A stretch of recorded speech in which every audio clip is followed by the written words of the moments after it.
আসসালামু আলাইকুম। আজ ২৩ মে ২০২৬। বিশ্বজুড়ে বাজছে যুদ্ধের দামামা। একদিকে ইরান ও আমেরিকার মধ্যে যে কোনো মুহূর্তে শুরু হতে পারে মহা পরমাণু যুদ্ধ, অন্যদিকে ইউক্রেন ও গাজায় চলছে রক্তক্ষয়ী সংঘাত। আজকের দিনটি বিশ্ব ভূরাজনীতির জন্য অত্যন্ত আশঙ্কাজনক। মধ্যপ্রাচ্যের রণক্ষেত্র থেকে শুরু করে সুদান ও কোরিয়ান উপদ্বীপ, সারা বিশ্বের চলমান ১০টি বড় যুদ্ধের সর্বশেষ পরিস্থিতি নিয়ে আমরা ভূচক্র। স্বাগত জানাচ্ছি আজকের এই বিশেষ আন্তর্জাতিক সংবাদে। চলুন বিস্তারিত জানা যাক। ১.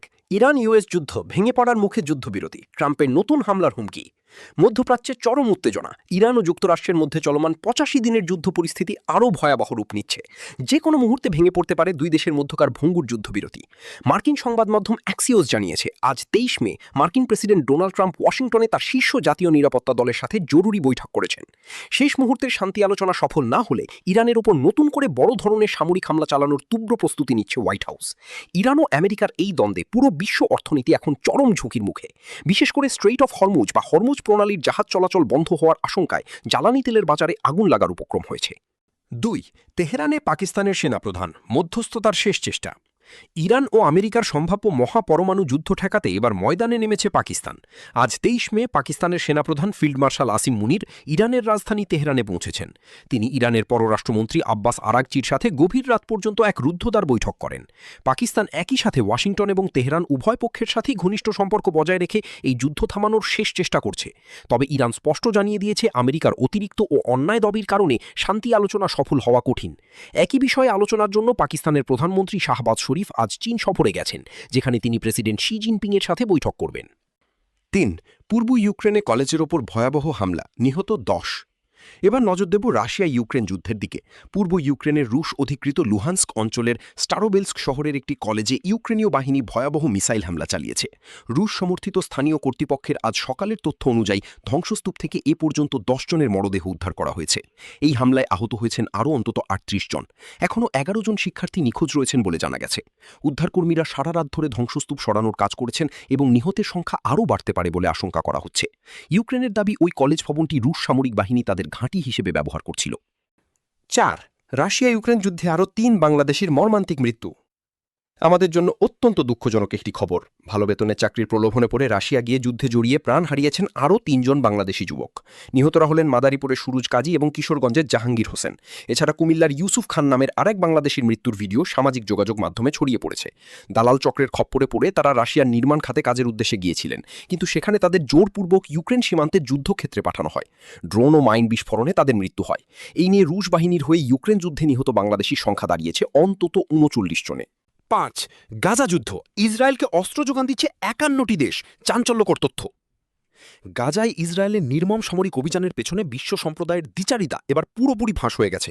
কাতার ভিত্তিক সংবাদ মাধ্যম আল জাজিরার একটি বিশেষ অনুসন্ধানী প্রতিবেদনে আজ জানানো হয়েছে, শুধু মার্কিন যুক্তরাষ্ট্রই নয়, বরং বিশ্বের ৫১টি দেশ প্রত্যক্ষ ও পরোক্ষভাবে ইসরায়েলকে অস্ত্র এবং সামরিক সরঞ্জাম যোগান দিয়ে যাচ্ছে।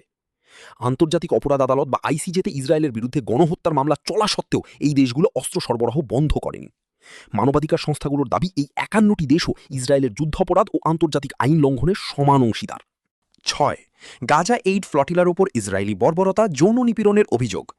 গাজায় অবরোধ সাধারণ মানুষের জন্য ত্রাণ নিয়ে যাওয়া গ্লোবাল সুমুদ ফ্লটিলার মানবাধিকার কর্মীদের ওপর ভয়াবহ নির্যাতনের অভিযোগ উঠেছে ইসরায়েলি বাহিনীর বিরুদ্ধে। আন্তর্জাতিক জলসীমা থেকে ধরে নিয়ে যাওয়া ত্রাণকর্মীদের মধ্যে অন্তত ১৫ জন নারী ও পুরুষ অ্যাক্টিভিস্ট অভিযোগ করেছেন, ইসরায়েলি ডিটেনশন সেন্টারে তাদের ওপর মারাত্মক যৌন নিপীড়ন ও ধর্ষণ করা হয়েছে। এই খবর ছড়িয়ে পড়ার পর জাতিসংঘ এবং আন্তর্জাতিক মানবাধিকার গোষ্ঠীগুলোর মধ্যে তীব্র ক্ষোভের সৃষ্টি হয়েছে। ত্রাণকর্মীদের ওপর এমন বর্বর আচরণের তীব্র নিন্দা জানাচ্ছে বিশ্ব সমাজ। ৭.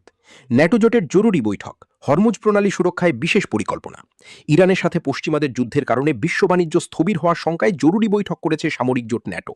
সুইডেনে সমাপ্ত হওয়া ন্যাটো পররাষ্ট্রমন্ত্রীদের এই বৈঠকে মূল ফোকাস ছিল হরমুজ প্রণালীর নিরাপত্তা। ন্যাটো সেক্রেটারি জেনারেল মার্ক রুটে ইরানকে অভিযুক্ত করে বলেছেন, তেহরান আন্তর্জাতিক সমুদ্রসীমা বন্ধ করে বিশ্ব অর্থনীতিকে জিম্মি করার চেষ্টা করছে।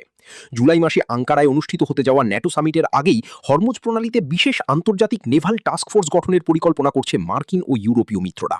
৮. তাইওয়ানে $১৪ বিলিয়ন মার্কিন অস্ত্র সরবরাহ স্থগিত, ট্রাম্পের ধোঁয়াশা। ইরান যুদ্ধের প্রভাব এবার এশিয়ার ভূরাজনীতিতে পড়তে শুরু করেছে। তাইওয়ানের কাছে যুক্তরাষ্ট্রের প্রায় $14 বিলিয়ন অস্ত্র বিক্রি প্রক্রিয়া আটকে যাওয়ার গুঞ্জন উঠেছে। মার্কিন প্রশাসনের একটি সূত্র জানিয়েছে, মধ্যপ্রাচ্যে ইরানের সাথে পুরোদমে যুদ্ধ চলায় আমেরিকা তাদের নিজস্ব অস্ত্রের মজুদ ধরে রাখতে চাইছে।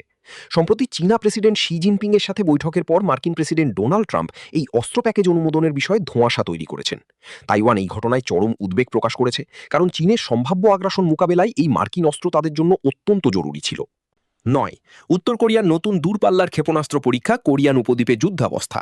বিশ্ব যখন মধ্যপ্রাচ্য ও ইউক্রেন যুদ্ধ নিয়ে ব্যস্ত, ঠিক তখনই দূরপাল্লার নতুন একটি আন্তঃমহাদেশীয় ব্যালিস্টিক মিসাইল বা আইসিবিএম পরীক্ষা করেছে উত্তর কোরিয়া। পিয়ংইয়ংয়ের দাবি, এই মিসাইলটি আমেরিকার যে কোনো প্রান্তে নিখুঁতভাবে পারমাণবিক আঘাত হানতে সক্ষম। এই পরীক্ষার পর দক্ষিণ কোরিয়া এবং জাপান তাদের সামরিক বাহিনীকে সর্বোচ্চ সতর্কতা অবস্থায় বা ওয়ার অ্যালার্টে রেখেছে। পেন্টাগন এই পরীক্ষাকে বিশ্ব শান্তির জন্য চরম হুমকি হিসাবে আখ্যা দিয়ে প্রশান্ত মহাসাগরে যৌথ সামরিক মহড়ার ঘোষণা দিয়েছে। 10. সুদানে গৃহযুদ্ধ তীব্র, 24 ঘণ্টায় ওমদুরমানে শতাধিক বেসামরিক নাগরিক নিহত।